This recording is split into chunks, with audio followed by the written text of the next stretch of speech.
Hey everyone, welcome to Movie Marathon's HQ, where we do movie marathons connected to new releases and where we enjoy and review some of our favorite movies. This video is part of the Avengers Doomsday Movie Marathon, where we are watching one movie every week as we prepare for the release of Avengers Doomsday in December 2026. Today we are discussing Iron Man 3, released in 2013 and directed by Shane Black. This is Iron Man's third adventure, and this is our first time seeing any of the Marvel heroes after the widely successful Avengers team up.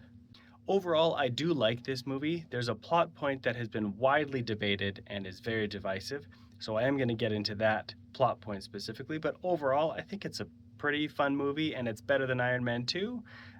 Certainly not better than Iron Man 1 in my opinion. Now, spoiler alert for Iron Man 3 because one of my negatives is going to mention a spoiler. For positives, I'll mention the visual effects, especially with the remote control Iron Man suits. Rhodey having more to do now as the Iron Patriot. The teaming up of Tony with a little kid is another positive. Tony's anxiety and PTSD character arc that he goes through is a positive. And I'm gonna say it, the Mandarin twist is a positive. And for negatives for Iron Man 3, I have the United States president being involved in the plot, the removal of Tony's arc reactor at the end of the movie, and the supernatural element. So the first positive has to do with the visual effects. I've been mentioning over and over with a lot of these MCU movies that the visual effects are great, and they certainly are. And in this movie, they introduce a new element where Tony's able to remote control his suits, and they're sort of able to pilot themselves. And the way that the visual effects convey that is quite convincing. Particularly, there's one scene where the gold Iron Man suit is saving a whole bunch of people as they fall from an airplane, and it cuts to Tony inside his heads-up display of his helmet, and it cuts back to the action and back to Tony and back to the action. And as they've been doing in these movies, you understand that that's representing him inside the armor.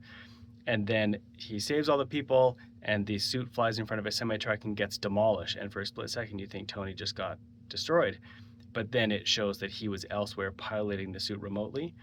And there's also some great scenes with Extremis and some of the bad guys using their overheated body capabilities, and it looks really good. It looks like these characters are producing a lot of heat and causing a lot of damage. So I think the visual effects are pretty strong in Iron Man 3. Another positive is that Rhodey has more to do. So Rhodey was introduced as Colonel James Rhodes in the first Iron Man, played by Terrence Howard. He was recast as Don Cheadle in Iron Man 2, and he had a little bit more to do there. But in this movie, he really feels like he's part of the action. He's a real sidekick in his own character.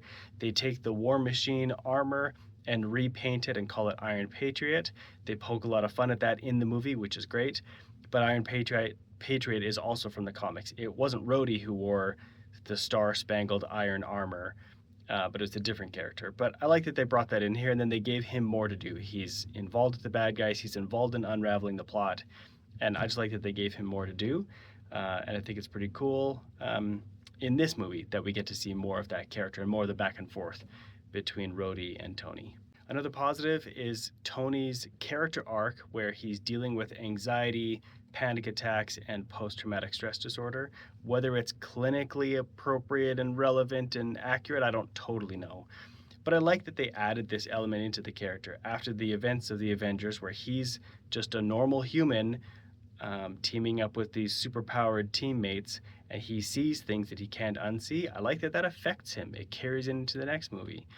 And so they play it for laughs a little bit, but I do like that they explore that with him. I think it felt natural, it felt understandable, and I like that Tony didn't deal with it well. He's a character that would not deal with that particular mental health concern very well, so he didn't in the movie, and he learned some strategies to overcome it, which I think is good. I like when even spectacle movies like this have something of a message to share. And a positive for me that I'm sure is a negative for some is the Mandarin twist.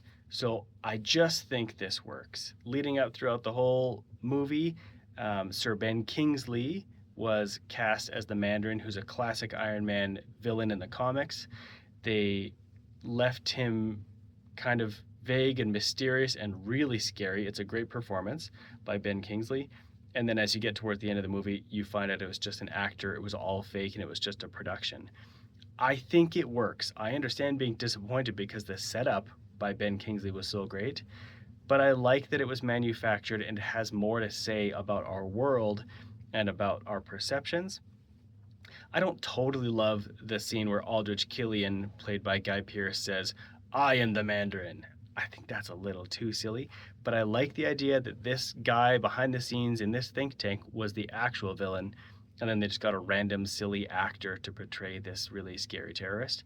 It works for me, but I do see where it feels like the rug is pulled out from under you. So if it's a negative for you, I do actually get it. Now, for negatives, I don't like that the United States president is involved. I like that it kind of shows that the things that are going on with our heroes have implications.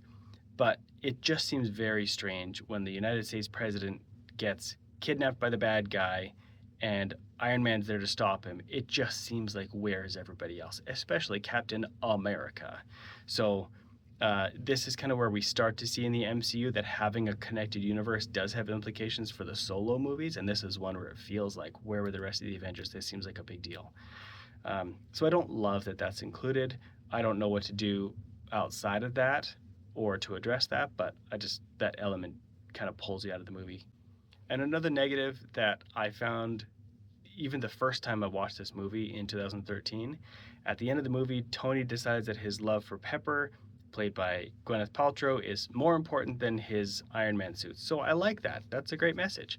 So he decides to blow up all of his suits, and he decides to get the surgery to remove the shrapnel from his heart and his arc reactor. I just feel like he could have done that at any point. The whole thing was he had these little pieces of shrapnel in him, and the arc reactor somehow kept them at bay. So then all of a sudden he just goes and gets elective surgery whenever he wants and gets that removed. I just don't get that. And then I think physically it's weird. He would have a massive hole in his chest. Like, what happens with his sternum? What happens with his musculature? I know that it's fantasy, but it just is so weird that he just goes and gets surgery and has it taken out and he throws it into the ocean. So it's just weird. I understand that it was symbolic that he was choosing Pepper over his suits, and that's great. It just is so weird to me that he decides to have the arc reactor removed. And then it also adds into, does that mean that he can use Iron Man suits without an arc reactor? Because if that's the case, why didn't he make Iron Man suits for everybody? In the first movie, it kind of made it seem like that's the energy source for the Iron Man suit, so only he can do it. He has a line where he says he programmed one specifically for Rhodey, knowing that Rhodey would be a good asset because he's a military guy and a close trusted friend. So, okay, he made one suit for Rhodey. But now if his arc reactors are removed, he could just make suits for everybody. And it kind of takes away any of the reason for Tony's specialness. So I feel like it raises more questions than it answers, so I just don't like that plot point. And then another negative is this movie has a supernatural element, which I don't think works in an Iron Man solo movie. And here's what I mean. In the first movie, he's science and tech based, and that's kind of refreshing. At the time that Iron Man came out, in the superhero movie landscape of things that we'd seen, a lot of them had fantasy and supernatural elements. But Iron Man was pretty grounded, and his villain was just another guy in another suit. There wasn't anything too fantastical in that first Iron Man. Then in Iron Man 2, the villain is somebody else who has arc reactor repulsor technology and uses that in a different way. So it's also kind of grounded, and they use drones and they use explosions, and it's just iron suits. It kind of works. Then in this movie, they introduce these bad guys who have this extremis, which is some kind of like a DNA hacking human potential thing, but then it turns them into superconductor furnaces. So I don't get how that works for the bad guys, but then it just doesn't, for me, it doesn't fit with an Iron Man villain. Sure, in the comics, let him fight whoever he wants, but in this movie, it just seems like he's a tech guy and he's trying to fight these supernatural heat superpower villains. And it's just a mismatch. I don't really feel like it meshes together. So for me, that's a negative. Now, how might Iron Man 3 connect to Avengers Doomsday? Well, in the universe, Tony Stark is no longer alive, but Robert Downey Jr., the actor, is confirmed to play Victor Von Doom / Dr. Doom in Doomsday. So we are going to see him. My theory is that he's going to be a variant type of situation versus some kind of a long-lost twin or something. Rhodey is still alive at the time of Doomsday, although it's been revealed in the Secret Invasion TV show that he was replaced by a Skrull at some point. So he may have been a Skrull in this movie. It may have happened later. It's kind of impossible to know. And he's not on the cast list for Doomsday, so he's not confirmed to be in there. Pepper Potts is still alive and not on the cast list. And then Trevor Slattery is still alive in the MCU, and he actually makes a wonderful appearance in the Wonder Man series that came out on Disney Plus earlier in 2026. I do actually recommend that show. There's some really interesting things that they do, and the character of Wonder Man is pretty cool. So, other than those characters, there won't be much connection to Doomsday. So that's my review of Iron Man 3. What do you think of this movie and how do you think it might connect to Avengers Doomsday? Make sure to let me know in the comments below. Follow Movie Marathons HQ on Instagram, TikTok, and YouTube. And you can also check it out on Letterboxd, where you can see the list of all the movie marathons, as well as some past and future marathons that we have going on. The next movie in this marathon is The Wolverine. See you at the movies.